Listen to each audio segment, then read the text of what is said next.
The way our economy has grown after reforms, for so many years we haven't thought about self-reliance, Atmanirbharta, when it comes to manufacturing. And I'm glad you picked on that point. Tell me, if we hadn't done that, what would have been the negative pitfalls? What Khurshid has just told us is that we are trying to do the entire value chain, or at least a significant part of it, within the country, and that has meant slower growth than what would have been possible if we had been completely import dependent. And there are countries and suppliers who would have been very happy with that scenario. Khurshid, expand on that point, please. So see, as a solar EPC, I would have loved to see the market grow in India at a much faster pace. But like I said, that today, we were doing one plant, and I'll give you examples, 500 megawatts, 1000 megawatt solar EPC plants we were doing in Abu Dhabi.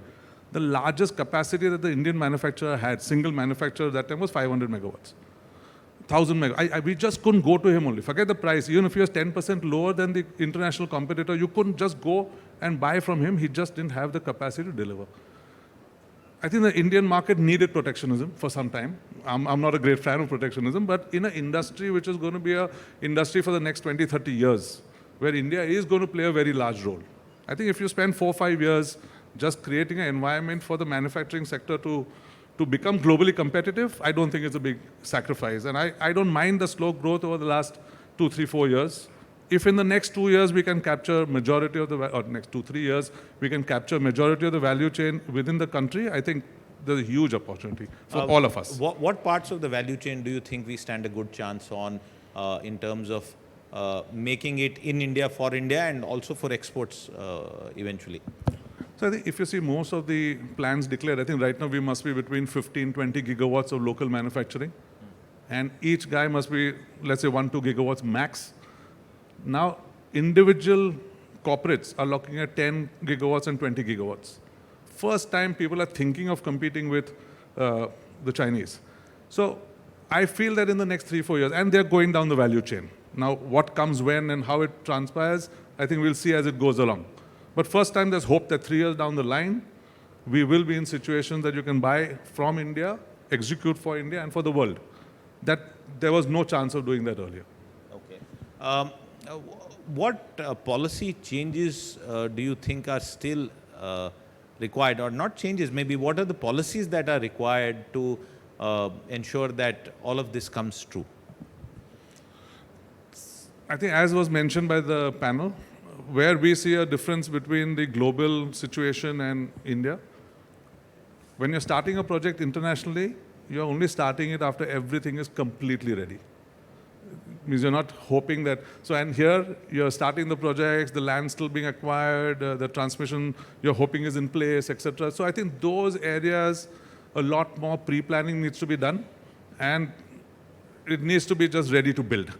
For solar projects, once you're ready to build, then the risks are pretty low on technology. So I think I've seen a lot of data on creation of solar parks by the government, by various private parties. So I think creating the infrastructure to be able to build quickly, I think that's crucial going up in the future. And it will be a bottleneck. We've seen the transmission infrastructure. It will take time to build. Okay, and that perhaps also ties in with the point that you made, grow slower but grow steadily in terms of have all the things in place properly. One more point that again came up earlier, and I want you to explain this to our audience, the rooftop solar possibilities. India is transitioning from urban to, from rural to urban, and most parts of urban India are clusters, high-rises. That's how accommodation is now being built. If you see what's happening, for example, even in smaller towns than just our metros. What's the potential for rooftop solar for our country? So rooftop, if you see the policy that was done some time back, saying 100 gigawatts, 60 gigawatts utility, and 40 gigawatts on rooftop, right? So the utility is there. The rooftop is far beyond. Means, I think we've reached about 10 gigawatt on the rooftop side. I think the net metering thing started a little slow, but now it's picked up dramatically countrywide. And we will see a lot more rooftop happening as we speak. If there's ever a push to slow down net metering and a person to generate and consume By storage, it'll just slow the whole thing down again. So I think that the cost of storing and using it for your home is just too unattractive at this point of time. Cost of storage will need to come down dramatically, and then I think that that combination can To work. what levels, cost of storage, what do you think will make it palatable? I think the next panel coming will be able to say, but Okay. but let's say if I had to do solar in the day, it's about 2 rupee 50 paise. If I had to only do solar at night, it'll be maybe $8-9 of storage plus 2 rupee 50 paise of solar. So 11 odd. Then you take day and night, mix it in whatever time period mix you at, and then you'll come to the average tariff.